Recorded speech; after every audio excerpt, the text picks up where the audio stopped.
Ja, schönen guten Abend, meine lieben Leser von Bachheimer.com.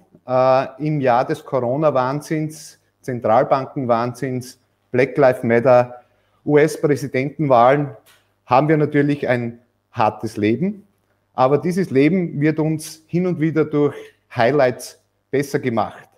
Ein so ein Highlight ist heute ein Gast, den wir hier haben, der sich bereit erklärt hat, mit uns Zeit zu verbringen und vor allem seine Gedanken. Das ist der Lew Rockwell. Lew Rockwell war Chief of Staff von Congressman Ron Paul. Er ist der Gründer des Mises-Institutes in Auburn, Alabama.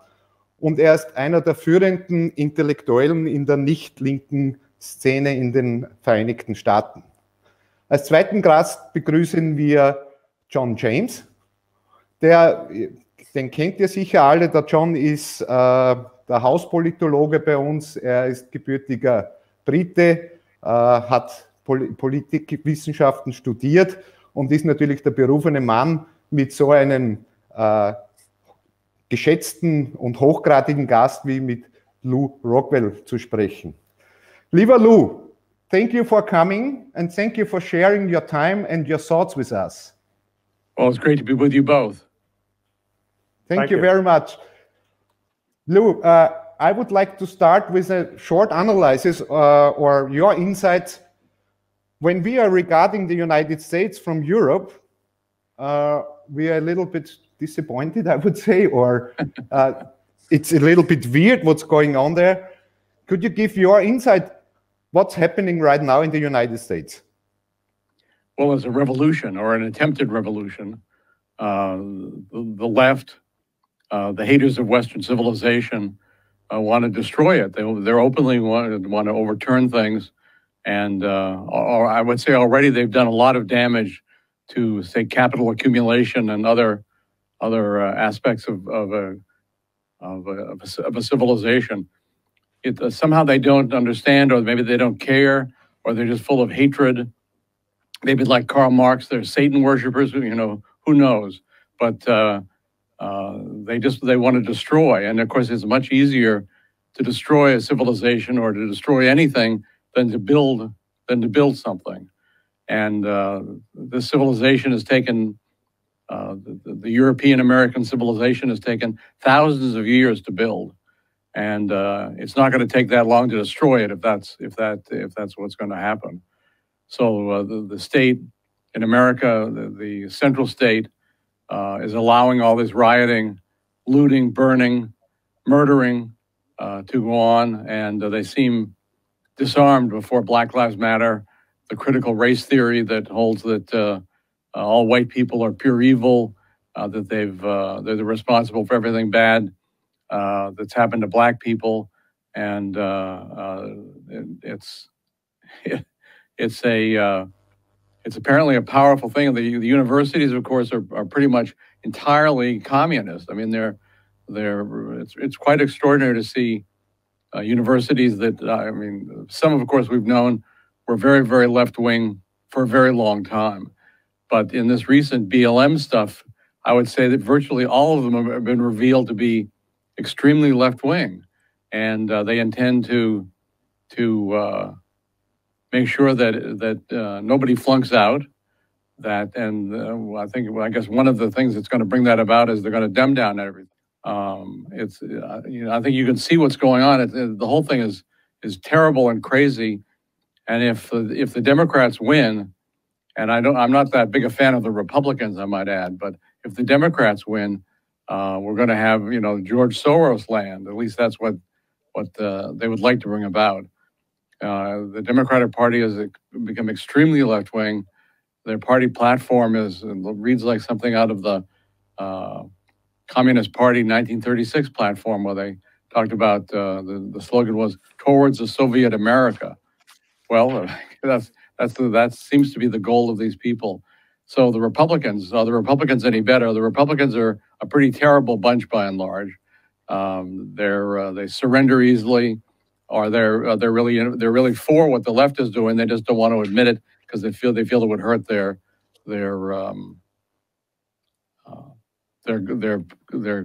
corporate goals and their personal goals, and it's much better to pretend to be what they're not. Trump, poor, I don't know what to say about Trump. He's been in some ways a breath of fresh air. In other ways, he's just gone along with all the bad guys. I mean, why, for example, would you think that John Bolton, a horrible neocon, would be a good national security advisor for him? I mean, clearly he's opposed to everything that at least Trump says he's for. So we have, is he actually for these things? I'd like to think so, but he hasn't started the wars that, say, Obama started. So that's very good. But on the other hand, he hasn't taken the troops out of Afghanistan, out of Iraq, out of Syria. Of course, he ought to take the American troops out of everywhere. But instead, of course, he's waging war against Venezuela, poor little Venezuela, against Iran. These are two places he definitely wants to destroy. I must say, it's alarming, and it's so unfortunate. And of course, he hates Cuba, Nicaragua. These are the poor little countries that he's stepping on with the giant foot of the U.S. government. It's a terrible thing to say. I don't know how many Americans are even aware of this stuff, whether they pay attention or not. Some do. I'm afraid most don't. Can Trump win? I guess he can win, although I think the Democrats are much better at vote stealing than the Republicans are. The Republicans do it too, but they're somehow not as effective at it as the Democrats. So that'll be going on, and I must say, I think Trump is behind. Although the only two polls that showed him winning the last time, Zogby and IBD, are both saying that he's ahead this time, or rather, he's within the 3% of Biden, whereas before the debate he was like 7 or 8 or 9% behind. So it's maybe there's a chance. Maybe his getting coronavirus will help him. I must say I'm worried, and I don't like what they're doing. That here's the president of the United States, and they're giving him experimental drugs, and they told him, no, you can't have hydrochloroquine. Well, hydrochloroquine is very safe, very cheap. Of course, is what they really hate about it. It's not. The patent is run out, and these are all things that the pharmaceutical companies, which are hugely influential in America, hate. This has been very successful all over the world when it's been tried. It doesn't help everybody, but it's especially good at the beginning. He should have had it right away. I don't know why he didn't do it. Didn't have some on hand in the White House. So they've got they're doing these artificial things.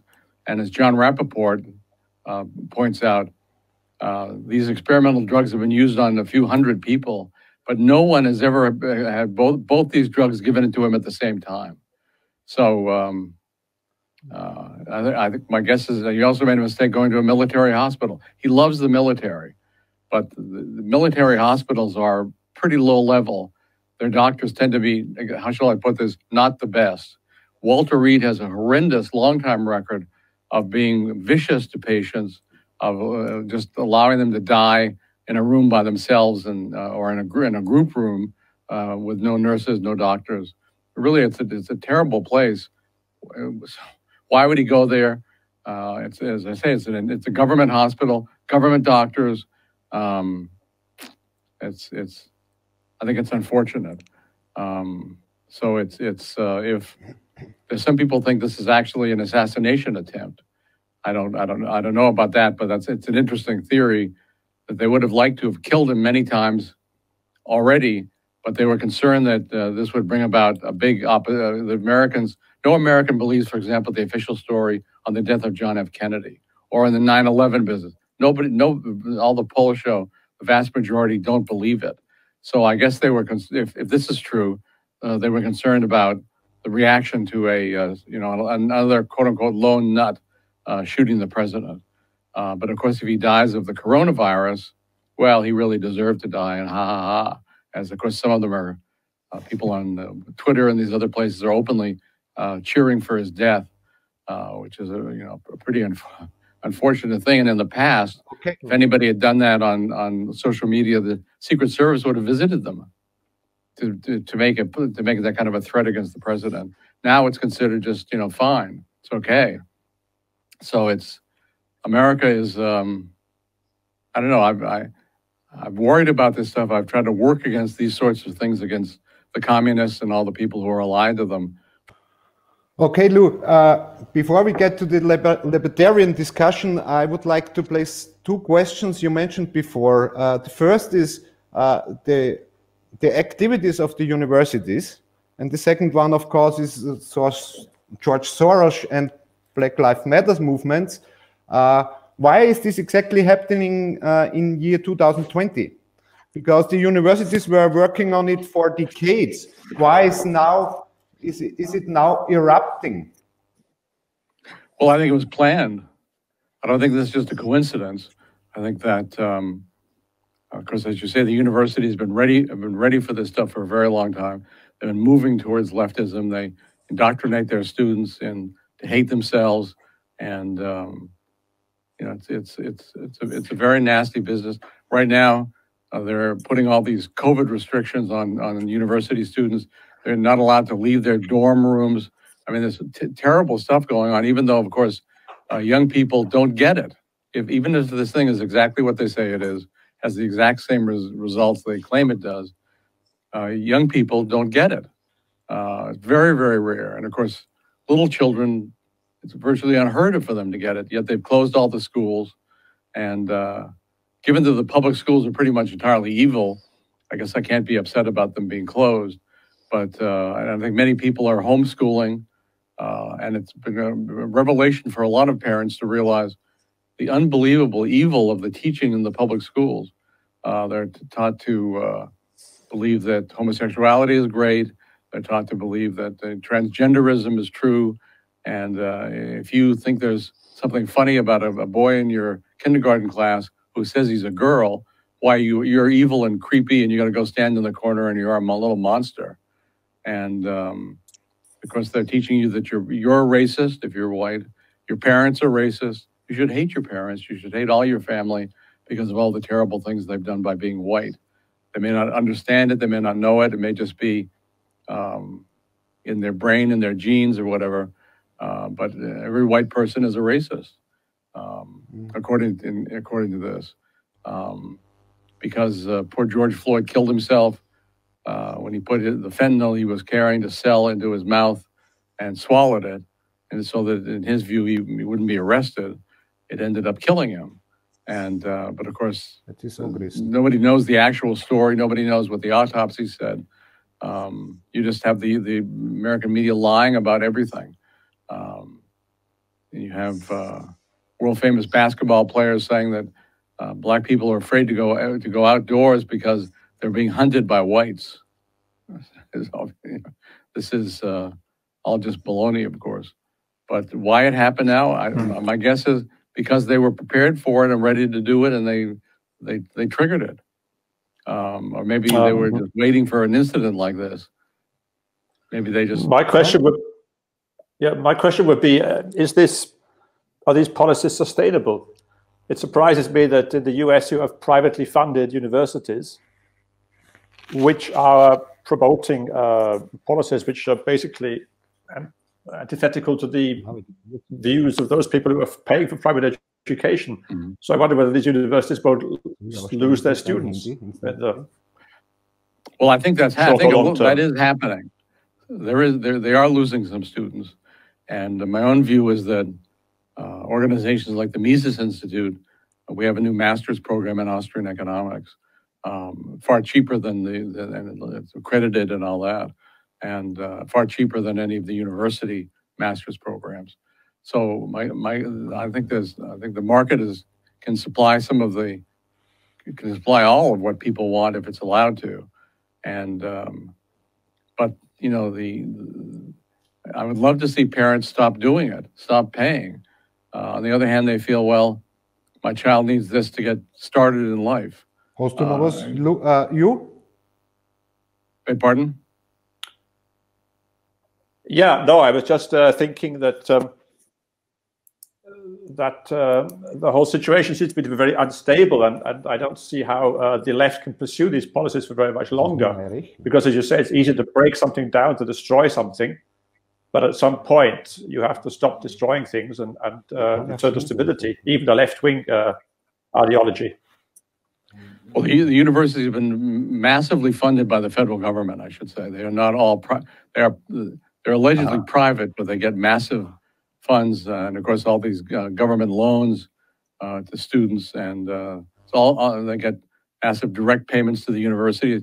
And the universities have mostly used this money not to ever lower tuition, of course, but to hire a cadre of communist officials who are in charge of making sure that there's diversity, inclusion, and equity. They don't put it in that order, but of course that's what they're doing. And so, but who is promoting this ideology? Because it's obviously not the parents of the students. It's not the people paying $40,000 a year for education. They're not. No, and of course it's typically much more than 40. I mean, it's 70 or 80,000. So I hope and think fewer parents are doing it. I think that's happening now, and I think students are deciding they don't want to go into massive debt in order to be told they're a creep, and you know, all the things that they're teaching them. But who's doing it? It's the faculty, it's the officials, and the vast number of deans and associate deans, assistant deans, for inclusion and equity and all that sort of thing. They have vast systems to make sure that nobody speaks a negative word against what they're doing, or they'll kick you out of school. And but I think one thing that's going to hurt the universities, their sports programs are diminishing because of this, you know, the alleged need to have no fans in the stadiums and so forth for football and basketball. So the ratings for both these sports are way down. I think it'd be wonderful, of course, they didn't have intercollegiate sports. That's part of the problem. The University of Chicago many years ago stopped having intercollegiate sports, just having internal sports, and they're much better off for it. So if indeed the university sports continue to diminish and appeal to people, if because of all the leftism, I think parents are waking up. I think that is happening. Will it happen in time? I don't know, but I think anything helps, and I think no question that a lot of the universities are not going to be in business 15 or 20 years from now. Maybe less time than that.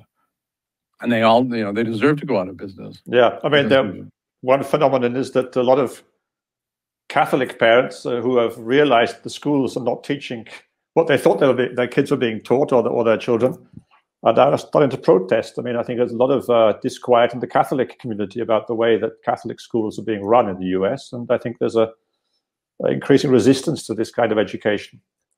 So I think, that's true. That's wonderful, of course. But of course, the question then is, where is the alternative? Is Trump an alternative, or is he just a diversion? I suppose is the main question. I would say that, first of all, homeschooling is the alternative for Catholic parents and other, especially religious parents, who don't want hatred and evil taught to their children as if it's the word of God. So that's happening more and more. More and more people. In fact, a lot of the public school, the groups of public schools are making parents, if they want to receive the online education that the public schools are giving now, they have to promise they will not watch it. And of course, the parents who've watched it have been outraged to see what's going on. So that's good. I think I myself don't ever vote, but if I were to vote, I would vote for Trump. But I don't know exactly what he is. He certainly outrages the left. And if he were to win, there would be, of course, vast rioting, much more than what's going on now. And as they've said, they're going into the suburbs next. They promised us that. And of course, so far, anybody who defends his property is arrested. The people who are trying to burn him out or kill him and his wife or whatever, as some of these people have threatened, they don't get in trouble. They're not even arrested. If they are arrested, they're released and nothing happens to them. But this must surely frighten a lot of people who've voted Democrat for 25, 30 years, who suddenly see people like the McCluskeys being arrested for defending their property. That must surely frighten the middle-class Democrats. Yes, and of course, there have been vast increases in gun sales. It's, in fact, pretty much difficult to get ammunition now in the U.S. But a lot of people have got a lot of ammunition, and they know how to use their weapons, especially in the American South and in the West. Everybody knows what to do. So if they actually start going after us, yes, we're going to respond. The cops are pretty much irrelevant. They typically are irrelevant. I mean, the U.S. Supreme Court has ruled several times that police have no responsibility to protect anybody. Their responsibility is to find the criminal who did it, but never to stop the crime. So that you can't sue them or whatever, or even nobody's supposed to complain about that. So I think people are going to have to, defend themselves. I think we're going to have private militias, vigilantes even, because the government is not protecting us. It's setting us up to be destroyed. And so we're going to have to protect ourselves. And we're supposed to hate militias. Oh, they're so terrible. And we're supposed to hate this group called the Proud Boys. I don't know much about it, but it seems to me just a bunch of kids or young people who don't like what's going on and will demonstrate against it. And if people come in to beat them up, they respond. This, of course, is considered unbelievably evil and racist, etc. So I think there's under the surface, I absolutely do agree that there's a lot going on. I hope to goodness hope Americans get upset. I hope they realize what's happening to them, that they're all being targeted for destruction. And if they just go along, they're going to be dead. They and their children, or maybe they'll just be serfs on somebody's plantation, or they're going to be very poor. In fact, I'm afraid that we're all going to be poorer in all the countries that have had these horrendous lockdowns and all the vast amounts of spending of created money that they're bringing about to protect the financial sector. None of it, they don't want to protect anybody else. So everything's up in the air, but I think, I don't think there's a reason to give up all hope. I think that, there have been times, the cause of freedom has always been under attack. I mean, no matter how far we go back in history, and when it's actually won, it's, a minority of times. So, that's always been true. But I think those of us who care about these kinds of things and try to teach people about what's going on and why they should be worried, the sorts of things they need to read and to protect themselves with firearms and have gold and silver that they own and store themselves in case of the sorts of things that are going to be happening. But a lot of people are, they're going to be, I fear there are going to be a lot of deaths. It's going to be a horrendous thing. It's going to be, some people think another civil war, my guess is not that, but it could be. Probably the only thing that would protect... But go ahead. There is talk of secession again, though, isn't there? Magnificently, yes. Even by the left, at least, they used to talk about California seceding. And that'd be great. But there's also suggestion to break up California. I think in the North, the conservative North, suggested breaking off and joining Idaho or something. And, well, in the original document of California, it says they can be broken up into 3 pieces. So that's even in their state constitution. Be a great thing. I know that you and Tom Woods used to discuss secession. I think I remember you discussing with Tom Woods about I thought we rights to secede. So, I mean, do you support the idea of the democratic states seceding, of the whole West Coast leaving the USA? Well, yes. I mean, I support anybody leaving. But I think it would be a very good thing to have California leave. Of course, it's a beautiful state, although they're in the process of wrecking it in every sense. But yeah, it would be great. Their influence is terrible on American politics, culture. I'd love to see Hollywood secede. All these people, they should go. But will the federal government allow them to go? You know, I don't know. Last time I was, of course, a war over this. But no, secession is probably the only thing that could prevent endless low-level war in this country. But will the government prevent it? Will the army prevent it? Would they use the military to do so? And you know, I don't know. I mean, I don't like what Mr. Trump is talking about with that he's going to have the military distribute. That's the verb. The vaccine to everybody. Does that mean it's going to be mandatory? We don't hear that too often, although the New England Journal of Medicine has published an editorial that anybody who refuses a vaccine should be locked in their house and should lose their job. So that's the way some of the medical leftists are thinking. And the impression I get is that the federal government's getting increasingly weak. I mean, if you look at the way that what happened in New York or even in Oregon, the U.S. government seemed incapable of imposing its will. And is probably the most dangerous apparatus in the entire world. It's a very bad entity, very bad. But it's also a strange development because you think back to the 90s with like Waco, where Clinton sent the ATF in to basically blow up the farmhouse where these people were holed up. It seems to be that the U.S. government now.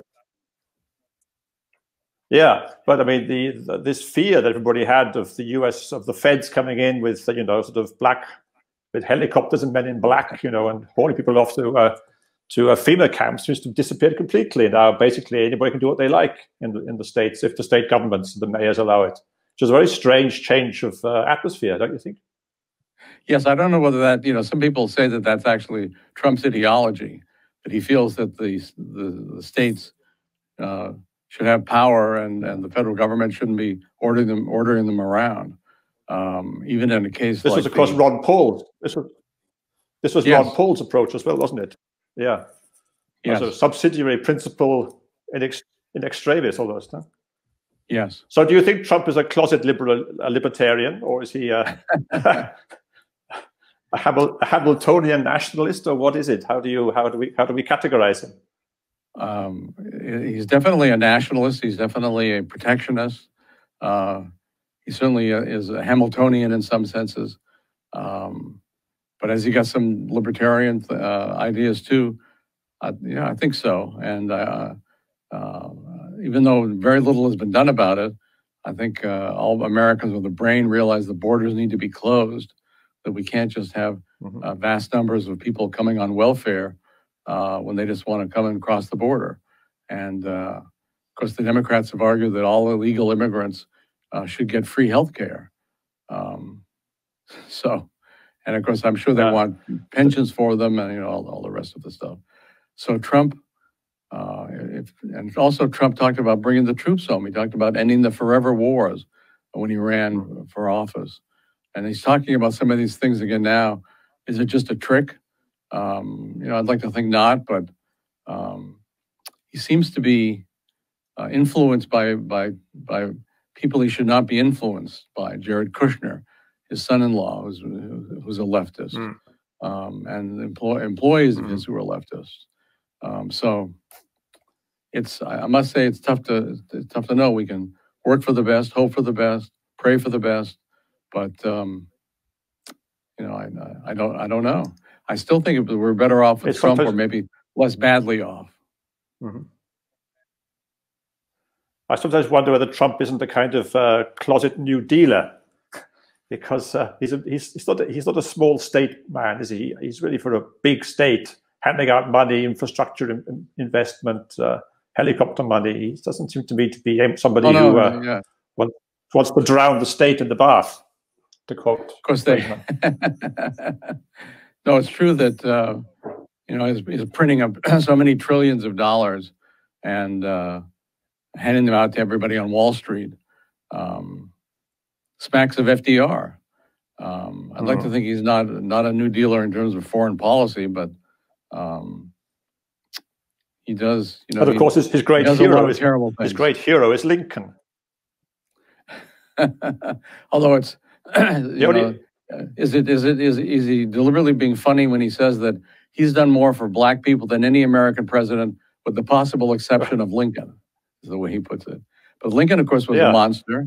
But Lincoln was a dictator, and he started the war that killed 700,000-800,000 Americans, maybe 1 million altogether when you add all the civilians who were killed. So it was horrific, and of course, a much smaller number of people in the country then. But yeah, on the other hand, if you're a Republican, can you criticize Lincoln? Ron Paul, of course, criticizes Lincoln, but Ron Paul is uniquely great, of course. Maybe Americans are going to wish that he was elected when he ran for office. Things would be, I think, quite different. I wanted to ask you what you think will happen if Biden wins the election. Will the Republican states then start to boycott the federal government with their militias and their kind of their cultural traditions and their?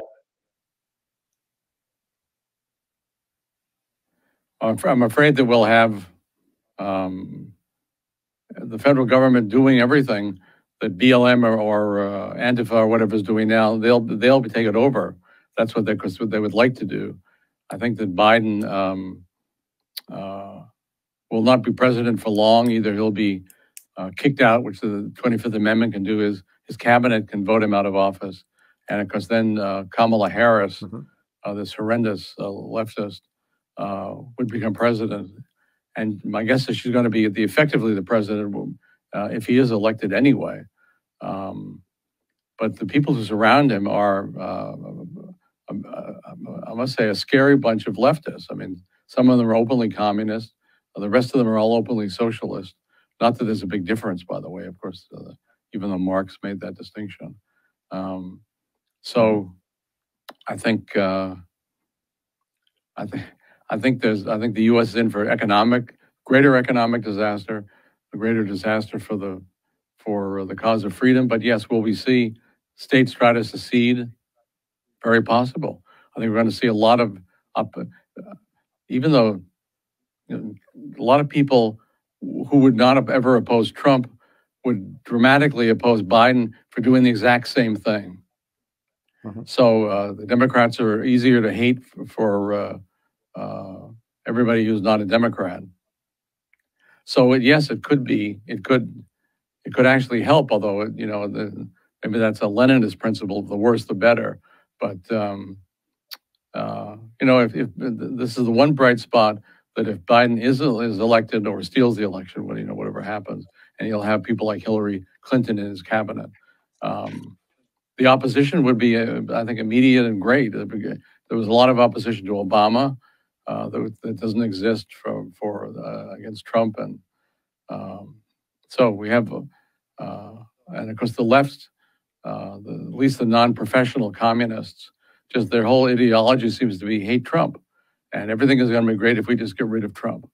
And also, if he's for real at all, my guess he's going to face. They're going to try to put him in jail and his whole family in jail. So that's certainly a reason for him to try to win the election. But that would be a bright spot if Biden wins. Absolutely, there would be a lot more opposition, and I think there'd be a lot more rioting from the other side, and might be quite terrible. But on the other hand, it would have been. May I jump in for yes, a second? Sir, please. If Biden wins, what effects would this have to Europe? Would Europe then get more left if this is possible, or wouldn't it affect it too much? My guess is that, Biden is not, Trump hates the guts of China, and I guess he doesn't hate Russia, but he certainly has waged a war on Russia in terms of sanctions and it was to prove that he wasn't a Russian spy. I mean, poor poor Russia has got an economy and a military about 10% the size of the U.S.'s. But we're supposed to think, oh no, they're going to take over the world, they're threatening, et cetera. Putin, I would argue, is much smarter than Trump, much smarter than Biden. But they're really, really going to go after Russia. They're going to try to get the EU to, not to have the Nord Stream 2 pipeline, but it's going to be, I think, much more intervention into Europe that'll be anti-Russian. But on the other hand, they're not going to want to start a war against China. The one good thing about them, but it's frightening to think of these absolute leftists, because the U.S. feels it's in charge of the world. It is the world government, and everybody's got to obey it. And none of the regular rules that apply to every other country apply to the U.S. It can do whatever it wants, and you just got to like it. So it can lie. They freak out about alleged Russian meddling in the American elections. The U.S. meddles openly in every other country's elections. It has an agency, subsidiary to the CIA, the National Endowment for Democracy, that seeks to just determine who wins every election, that it's the pro-American side, which of course is they would say that's the freedom side, very seldom the freedom side, of course. So that would go on. But my guess is that Europe has already, of course, chained to the U.S. I'm afraid it would be even worse for Europe. So especially the EC would obey to Biden more than to Trump? Yes. Yes, I think that their economic ideas are similar. Would he try to punish Britain if Brexit ever happens? I have my doubts, by the way, whether Brexit ever will happen. I don't know whether Boris Johnson is any more for real than every other politician. But if Brexit did happen, then I think the Biden people would try to seek to punish Britain for that. And that would be pretty terrible. Maybe they would even have sanctions against Britain. Maybe they would certainly would not have a trade treaty. Although some of the people in the State Department are saying, have been threatening that if Britain leaves, they will not have a trade treaty. Although Trump, of course, has already said there would be I think he said a great trade treaty.